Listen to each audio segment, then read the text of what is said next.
Well, hey, it's my birthday. It's my birthday. So I got some YouTube money, not from this channel. This channel doesn't get the views, get the money.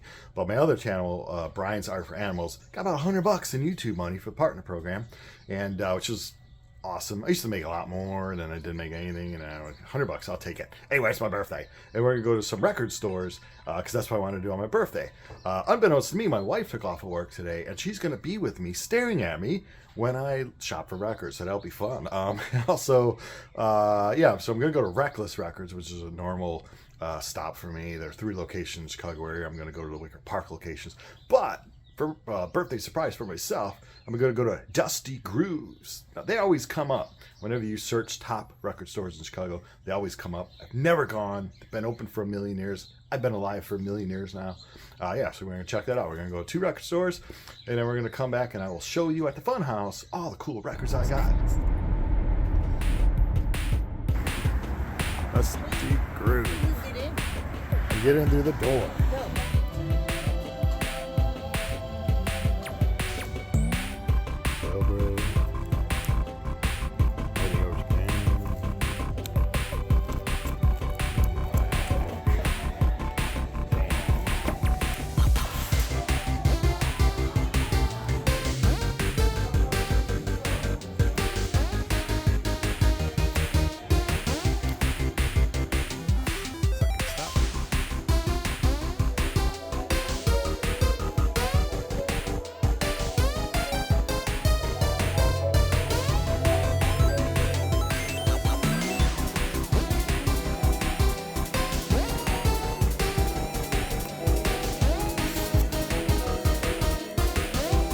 We got our records. My wife couldn't be more happier. We got our Chevelle food.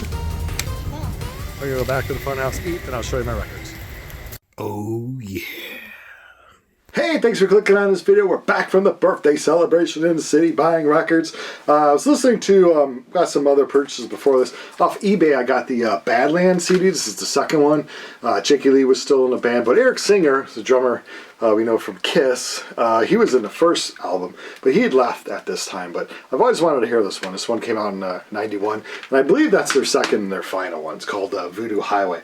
And also on the Discogs app, I made some purchases off of a dealer on Discogs, and what I got was 3 Screeching Weasel albums. I think this one was '94, Irritating Enemies and all that, whatever that is, Bark Like a Dog, and Teen Punks and Heat. I have all these on vinyl. I had them on vinyl for a while, but I always like to get Screeching Weasels, one of my favorite bands, one of my favorite punk bands, pop punk bands, snotty punk, whatever you want to call it. And if they have something great, I try to get it on vinyl and CD because that's what collectors do. All right, first stop.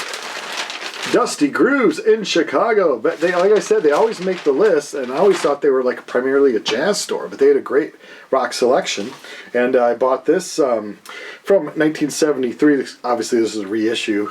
This is the 6th album from Mr. David Bowie, or Davy Jones.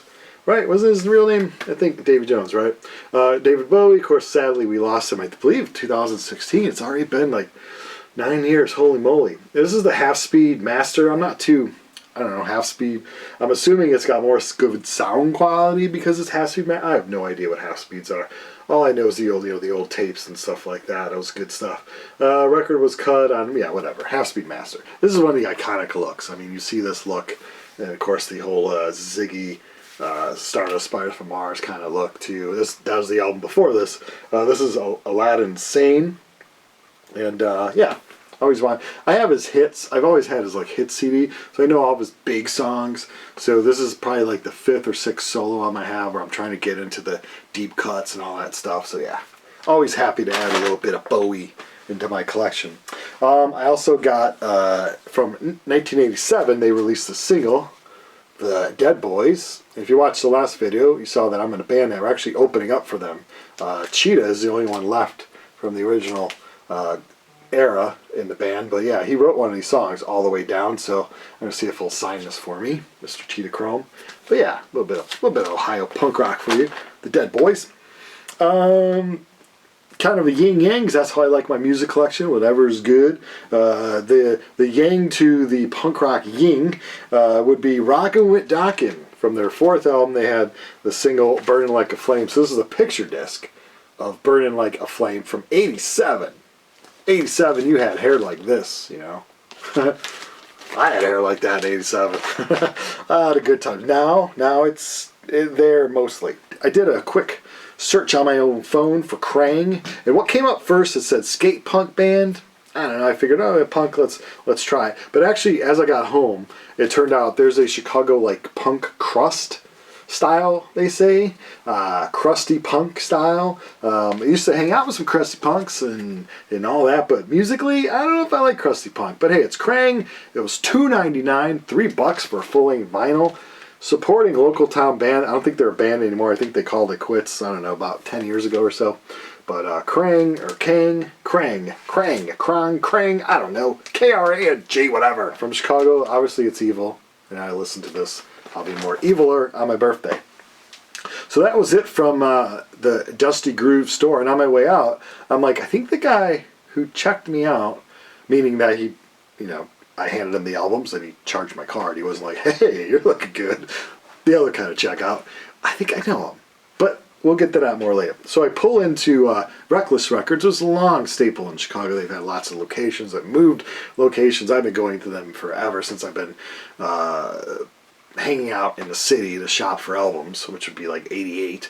It was probably my first time I went into the city and bought a whole bunch of albums, 1988. Yeah, I brought a bunch of 45s, a few CDs, just stuff I had extra. I'm getting rid of a lot of my 45s, so I got $55 store credit for all that stuff. And I thought, I mean, I like went through the stuff and I thought, if they take everything, I'll either get between 40 and $100, because you never know. I figure you're going to get like 30-40% of what something's worth, and then so I figured, I don't know, anywhere from $40. So I was happy with $55, and they didn't take everything, so I have still a few things to try to sell another avenue. Anyway, walking into the store, I noticed on the Illinois Entertainer, Smoking Popes, good old friends, the band that I've been supporting, buying all their music since 92-ish probably, 93, 92, 92. Smoking Popes, they have a lot of great albums. Yeah, check them out. And of course, they're on the IE. We used to say way back in the day, to be on the cover of the IE, Illinois Entertainer, was a curse. Because like the groups would get really big, and then Illinois Entertainer put you on a cover, and then you broke up. But I have a lot of great Illinois Entertainer cover issues. I sold my Enough's Enough one not too long ago. But I have Smashing Pumpkins on here, Rise Against on here, Naked Ray Gun, Poster Children, Material Issue, a lot of great bands from Illinois. So, at Reckless, I did use their online store to because it's such a big place, man. It is hard. And I had my wife there. I don't want to, you know, hey, babe, I'm going to spend 5 hours looking through albums. Even though it's my birthday, I can do whatever I want on my birthday. So I kind of knew ahead of time I'd look up some bands that I kind of wanted. Coheed and Cambria, this is their 11th album. This is the third in the story of the Vaxes, or Vaxes. I'm going to say Vaxes, V-A-X. If you watch this channel, you know I suck at English. Vaxes, a double LP gatefold. The Father of Make Believe just got released in March 2025, what we're in right now. So yeah, story 3. I don't expect as much from. I think they've reached. I love the band. Don't get me wrong. I've seen them live a lot. I think I have all their albums, all 11 of them, and I think they may have peaked. But they're still great. You know, you can't be great on every release. You're going to have some good releases, some great releases. So my hopes is that this is good. And if it turns out to be great, well, then that's more of a birthday present than I ever expected. But yeah, vinyl. It was $40, so, but it's 2 LPs. I think it's color, vinyl, and all that stuff. Killing Joke. This came out in 2023, I believe. This was a concert recorded way back in 2005. It's weird to say now that 2005 is 20 years ago. So a 20-year-old person walking around was born in 2005. That's crazy. Killing Joke, 25 Gathering, recorded live at Shepherd's Bush Empire, London, 2005. And it's a double vinyl album of a concert. It does not have 80s, which everyone knows Killing Joke from 80s. But it has other great stuff. I mean, they had a great career. And if you watch this channel, you know, like last year, I was like, man, I'm going to start getting to more Killing Joke. So this whole year, the last 12 months, I've been buying as much Killing Joke as possible. So I'm happy to add this to the collection. 25 Gathering, a live album from Killing Joke, double vinyl. I'm not opening stuff up yet because I don't want this video to be that long. Oasis, this is their 4th album. It's only their 4th album. You know, they put a few more out after this, and they're actually touring this year, and I'm going to go see them. I have seats in the 200 level. They're playing at football stadiums. It's crazy. But yeah, Oasis, this is Standing on the Shoulder of Giants, their 4th album, like I said, from the year 2000. The future of 2000. Here we are in 2025. 180 grams. A lot more expensive if you want the one that's like gray or through their website or whatever. I just got the one that's just black. Just black vinyl. I did get this CD used a few years ago because at this point in 2000 I really wasn't listening to Oasis that much anymore. I was more into heavier stuff, more punk stuff. And I just, a few years after this, I went back and I picked up all the Oasis used CDs of all the albums that I kind of got from the era that I wasn't listening to anymore. But I do remember it being pretty good. I remember it being a slower one, but it was pretty good. This has been on my want list for quite some time, a few years. I was going to just get the CD because I'm like, every time I see the vinyl, it's all beat up to shit. This is Judas Priest Live from '87, which was recorded from a show in Georgia, Atlanta, Georgia, and a show in Texas in '86, which is a Turbo tour. I didn't mind the Turbo album that much. A lot of people hated it, but had I gone, this is the way the concert would have been. I'd have been there rocking out. Woo! I did years later. I don't know. I want to say 2009 or 10 or 11 around there. I saw Judas Priest front row at a casino. And that was awesome, man. See, like, Glenn Tipton was still in the band. Glenn Tipton right there. They no longer had KK, but, like, Rob Halford was literally, like, right there screaming. It was awesome. And the reason why I got front row, it was general admission. And it was a weird kind of entrance to the performance area, this casino. And everyone went right, because there was a bar there, and they had their T-shirts set up. And everyone's like, oh! And I went left, just on a whim, and boom, opened up to the performance area. I'm like, oh, I'm going front row, baby! It was awesome. Yeah, so Judas Priest Live from '87, playing all the hits. So yeah, up until that time, all their hits. So always wanted that one to add to my big Judas Priest collection. Now, oh yeah, I got one CD out of Reckless, Enough's Enough, Strength. This is one of my favorite rock albums of all time. Came out in '91. This is the second album from Chicago area band Enough's Enough, which gets a lot of people just think they're like a hair band because they had long hair on the first album. They looked really glam rocky, and MTV would play them along with Poison and Rat and all. But they are pretty much a power pop rock band. And they have great albums. I always say this on my channel, just how much awesome stuff they have. Really catchy stuff. And Strength is just an amazing album. But it got lost in the big shuffle of things in '91. It's a hard year to put music out unless you were like more alternative and harder.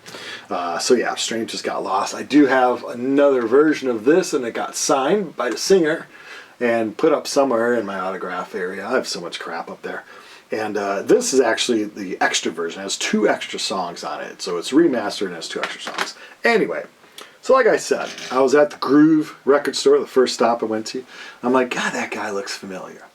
And my wife said, oh, I thought he told another customer that his name was Chris. And I'm like, that's it. I knew that guy. Chris Connolly of Revolting Cocks and of Ministry. He played on he sang So What on my favorite Ministry album. Mine Is a Terrible Thing to Taste. We'll put that there. And I have a signed version of that on vinyl by Mr. Al Jorgensen. But Chris Connolly, and I have his book too. He wrote a book, great autobiography. He's put out solo stuff. And solo stuff isn't the screaming stuff you would hear on Revolting Cocks or anything like that. The solo stuff is more like, I would say like acoustic-y, and he's actually singing in that. And when his solo stuff came out, this is the second solo album, came out. This one came out '92. Phenobarb Babylon. I don't know. I'm horrible at pronunciations. The first one, Whiplash Boychild, I had on cassette, and this one I bought on cassette. I was purchasing cassettes a lot of that. So I found this at Reckless, and I'm like, I'm going to go back and ask that guy who's Chris Connolly. And boom, he was Chris Connolly. He signed it in black, so it doesn't really show up that great. But so it's To Brian, Chris Connolly, 2025. So this is, yeah, he's reissuing his solo, and I got to talk to him. He said he's going to own the rights of some more of his solo stuff in the upcoming years. But he reissued this on vinyl. So yeah, I'm happy to have this. Anything that's on Wax Tracks, anything on Wax Tracks, I just love. It's one of those album labels that you're just proud to just anything like touch and go, wax tracks, doesn't matter what the artist. I just try to buy everything on it. But yeah, Chris Connolly, happy to have this, and was happy to see him. Got a picture with him, got to chat with him for a while. What a birthday present for me. All right, well, that's my birthday. I usually say, well, let me know about your birthday in the comments below. I don't want to hear about your birthday. It's my birthday. Thanks for all the likes, subs, and subscribes, and subs, and that's what subs are, aren't they? The likes and the comments and all that stuff.